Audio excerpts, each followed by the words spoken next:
हुलास नाम का एक छोटा सा अविकसित गांव था। गांव का विकास नहीं मतलब गांव में रहने वाले लोगों का विकास नहीं। इस गांव में कुछ 3-4 परिवार थे जो थोड़े बहुत खानदानी थे, बाकी सब मेहनत मजदूरी करके अपना जीवन गुजारते थे। इसी गांव में बीना नाम की एक विधवा औरत रहती थी। रहने के लिए छोटा सा घर था। दो बच्चे थे, शायद एक 5 साल का और दूसरा 3 साल का होगा। दीना का पति बहुत मेहनती था।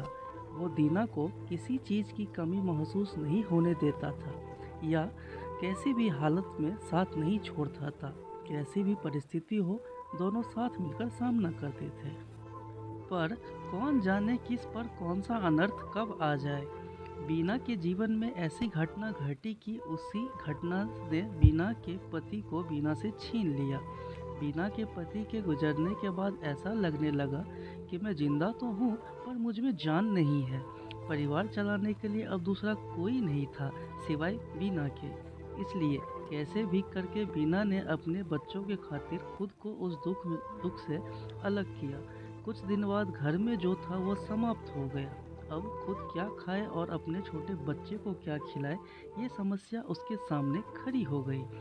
बच्चों के लिए बीना को अभी कुछ काम करना ही था, इसलिए बीना अपने दोनों बच्चे के साथ में लेकर जहाँ काम मिलता था वही जाया करती थी और दिन भर मेहनत करके जो भी मजदूरी मिलती उससे अपना और अपने बच्चों के पेट भरती थी। ऐसा ही समय बीतता गया और चलता रहा, लेकिन एक दिन बीना को शरीर में थोड़ी कमजोरी महसूस होने लगी। फिर भी वह काम पर गई। ऐसे ही 2-3 दिन बीना काम पर जाती रही, लेकिन उसके शरीर की कमजोरी कुछ ठीक नहीं हो रही थी, बल्कि और बढ़ती जा रही थी। ऐसे में काम पर जाना बीना के लिए कठिन हो गया। बीना बहुत चिंतित रहने लगी। अगर काम पर नहीं गई तो मेरे बच्चे भूखे मर जाएंगे। उसी चिंता ने बीना को और कमज़ोर कर दिया। इतनी कमज़ोर कि उठने बैठने के लिए लकड़ी का सहारा लेना पड़ता था। इस कारण उसके बच्चे भूखे मर रहे थे। खाने को कुछ न मिलने के कारण और अपने बच्चे को भूखे मरते देखकर वह लकड़ी की सहायता से आज यहाँ से कुछ मांगा तो अगले दिन दूसरी ओर से कुछ मांग के अपने बच्चे को खिलाती, पर खुद भूखी सो जाती थी। ऐसे ही एक दिन वह खुद न जा सकती थी, इसलिए अपने बच्चे को समझा के खाने के लिए कुछ मांगने के लिए गांव में भेज देती है।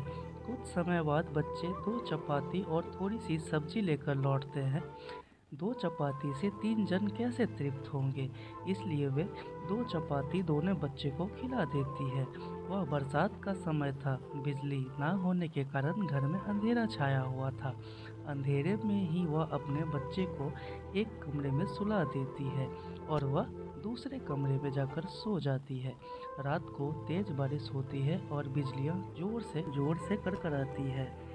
बीना को थोड़ी आराम मिलती है, इसलिए वह गहरी नींद में पड़ जाती है। ऐसे में बीना को एक सपना दिखाई देता है। वह एकदम तंदुरुस्त हो गई है, काम पर जाती है। वह सोचती है अपने बच्चे को काफ़ी समय से अच्छा खिलाया नहीं, इसलिए वह अपने बच्चों के लिए स्वस्थ खाना बनाती है। बाद में अपने बच्चे और वह साथ में बैठकर खाना खाकर सो जाते हैं। ये सपने में बीना ने देखा उसके बच्चे जिस कमरे में सोए हुए थे उस कमरे का छत गिरकर उनके दोनों बच्चे मर जाते हैं। सपने में से बीना एकदम उठकर खड़ी हो जाती है। जान में जान आ जाती है और अंधेरे में ही अपने बच्चे के कमरे की ओर चल पड़ती है। कमरे में जाकर अपने बच्चे को देखकर बीना चैन की सांस लेती है। उसी समय बीना के शरीर में ज़्यादा कमजोरी महसूस होती है, जिससे वह नीचे गिर जाती है और फिर वहाँ से उठ नहीं पाती है।